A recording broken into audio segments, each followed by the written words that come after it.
أعوذ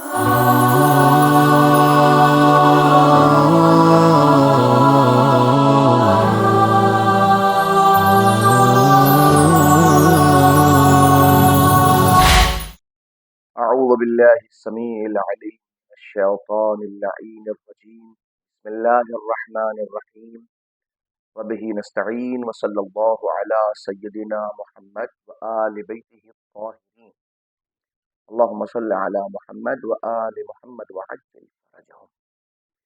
ناظرین محترم، السلام علیکم ورحمۃ اللہ تعالی وبرکاتہ۔ قرآن مجید جو ہم سب کے لیے اللہ سبحانہ تبارک و تعالیٰ کی طرف سے ہدایت اور رحمت بن کے آیا ہے، جو حضور سرور کائنات صلی اللہ علیہ وآلہ وسلم کا ایک ایسا معجزہ ہے جس کو قیامت تک باقی رہنا ہے، اور جو حضور کی رسالت و نبوت کا سب سے بڑا ثبوت ہے۔